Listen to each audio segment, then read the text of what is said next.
Hello everyone, welcome back to another Yu-Gi-Oh! Season 0 episode talk. So this time it is the episode of predictions, boys. Predictions indeed. So, basically a fortune teller apparently told a fortune about the fact that a guy's house will be on fire. And yes, building on fire. Now the fortune teller is at our school.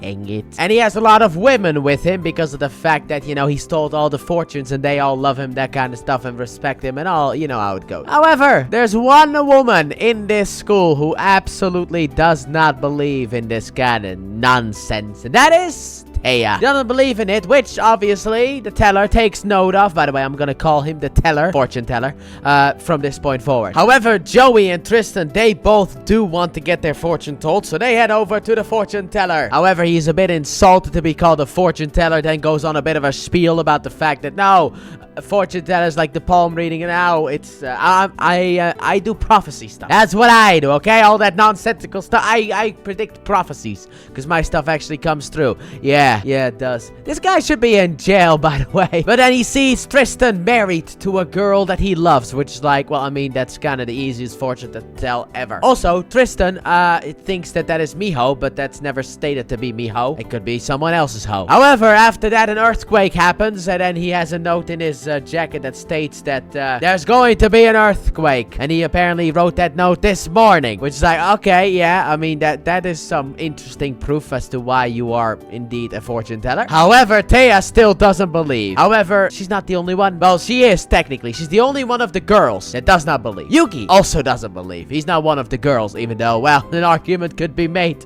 you know. But no, he's not one of the girls, so he doesn't believe either because of the fact that he's seen this type of trick before. So then later on, the teller goes to Toei, and he's actually interested in her and also in Miho because of the fact that they are the only two girls who have not visited him yet, which he finds a little bit suspicious. But then she's like, it's not my kind of thing. I don't believe in that kind of stuff. Also, Yugi, come on, let's leave. And they basically leave. But he really has a focus on her. So then later on, it is gym class. But before we get to gym class, the teller appears once again, and he has two visions. Number one, Joey, be aware of light because of the fact that could be dangerous for you. And number two, and funny enough, this one is actually true, there is someone watching over you. And it's like, well, yeah, that's yummy.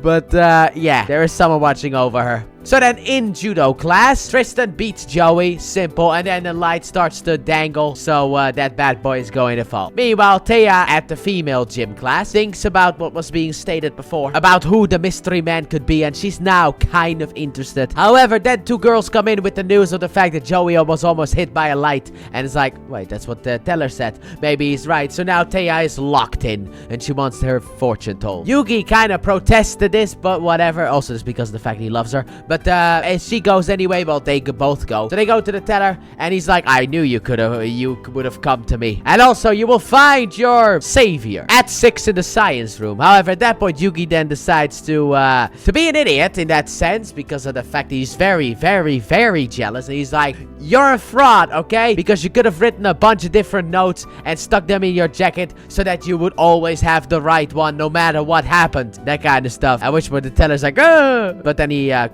quickly kind of disproves that because there's no real proof. So then afterwards, Toei and Yugi leave. However, Toei is still interested and wants to go over to that location. So Yugi lets her go, which, by the way, I technically wouldn't. I mean, alone in a lab could be a trap, which it most certainly is, but it could be a trap. And I personally wouldn't have let her go alone if I knew that the fortune teller guy was fake. But whatever. I mean, I would have let her go, but I would have, you know, followed her, let's say that, in order to protect her in case something bad happens. Anyway, Yugi leaves, finds a book on the ground. He's like, oh, hey, I should probably bring this back to, you know, the library. So goes over to the library, puts the book back. But then also he had a little bit of a prophecy told about the fact he should be watching out for words. There's no place with more words than a library outside of a carrot. So Yugi puts the book back, but then the bookshelves behind him start tumbling down. And Yami enters the game because of the fact Yugi needs to be saved, and obviously Yami protects Yugi. So then Yami sees the fact that someone is running away. It's like, well, everyone can make fortunes come through if you do it yourself, right? So Toei enters the room. There's no one there. Then fortune teller guy arrives, and he basically used chloroform on her in order to basically take her body. That is literally what he says. He wants her body, which, number one, understandable, and number two, not without consent. This is not the way to do it, okay? You should not do this without consent, okay? I understand Taya is hot, but like, you should... it does not give you a right, okay? Consent is needed! But before he can do anything disgusting to her, Yummy arrives. And, you know, hey, look, I'm alive. Your words didn't kill me, that kind of stuff. But then, time for a game. Taya also hears the voice. It's like, oh my god, it's my mysterious savior. So technically, this is the one thing the fortune teller was actually correct about.